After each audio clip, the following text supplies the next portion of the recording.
Things fall apart at 5. The wrestling match. On the first day of New Year, every family always cooked large meals and invited friends to eat with them. But the second day of the New Year was always the day for a big wrestling match. Most people did not know which of these two days they liked it better, but Okango's second wife, whose name was Ikwifi, liked the day of wrestling more than the day of fasting. Ikwifi was always happy when she saw wrestling matches, because she always remembers the match when she first saw Okango. Ikwifi had been a very beautiful young girl. She had fallen in love with Okango as soon as she saw him at the wrestling match.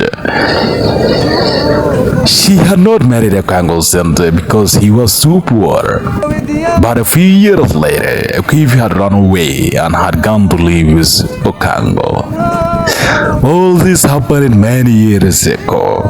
Ikwifi was now 45 years old. But she still loving watching wrestling matches, and this day she always felt very excited. It was nearly midday on the second day of New Year. Ikwifi and her older daughter Zime were sitting by the fire. They were cooking the dinner. Suddenly they heard the sound of drums. In the distance, the drum told everyone that the wrestling matches would soon begin.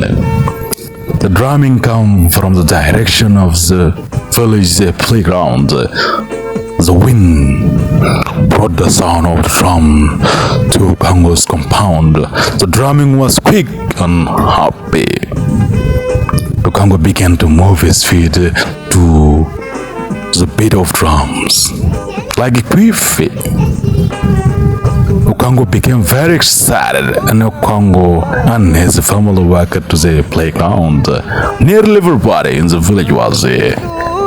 The men, the women, and the children. All the village was there.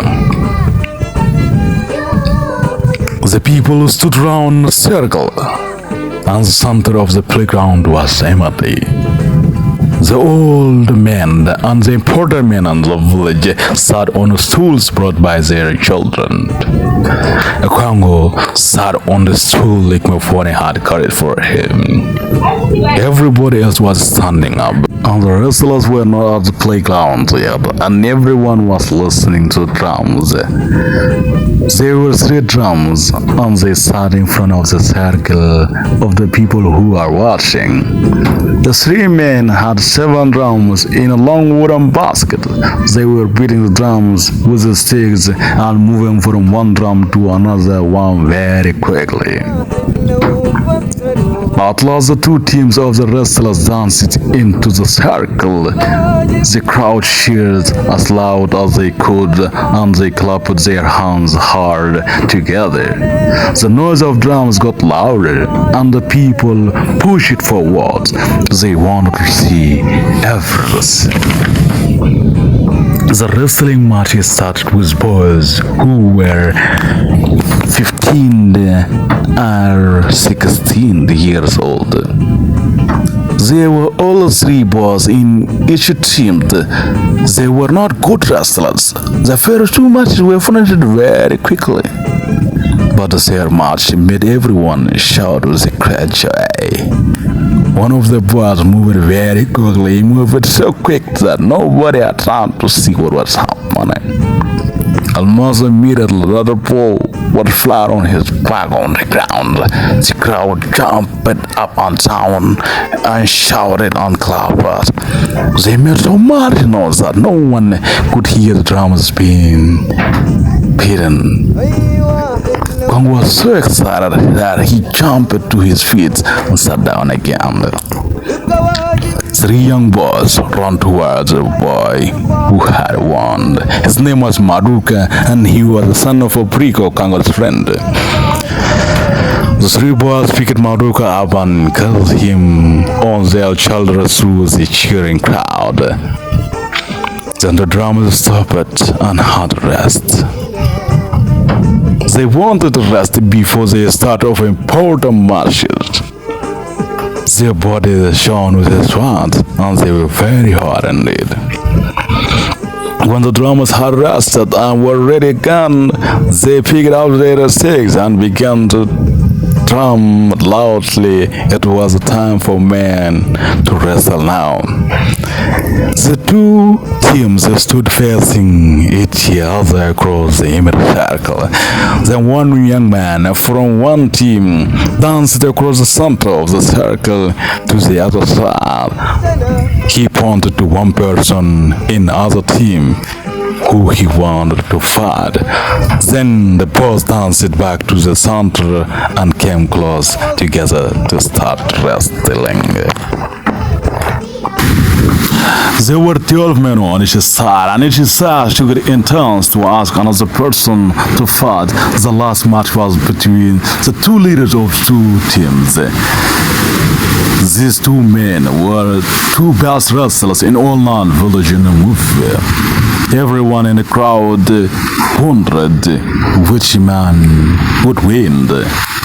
When this last match began, it was getting dark. The sun had gone down.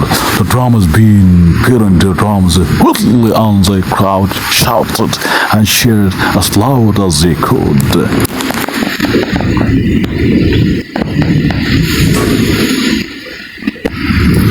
Everyone was so excited that they pushed near the center of the circle and nobody could take them back. The crowd knew these two wrestlers.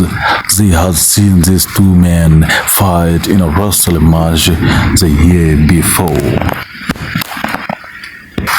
In that match they were equal, and neither of men who were thrown on the ground. Everyone wondered if the same thing would happen again. One of the wrestlers called Aikazu, and the second one called Okawa. Aikazu held out his right hand to the other man who was called Okawa, grabbed Aikazu's hand, and they came close together. It was an exciting match. Aikazu tried to put his right heel behind Okawa to push him over backwards, but Okawa was waiting for this. The two men held each other tightly. The muscles in their arms and on their backs stood out. The fight looked equal again. At that moment, Aikazu brought down quickly on one knee. He tried to throw Okawa backward over his head, but this was a wrong center too. It was a bad mistake. Okawa suddenly rested his right leg and he put it over Okawa's head. Then he pushed Aikazu down onto the ground with all his strength. Aikazu fell flat on his back. Okawa was the winner. The crowd cheered loudly, and the people who had won that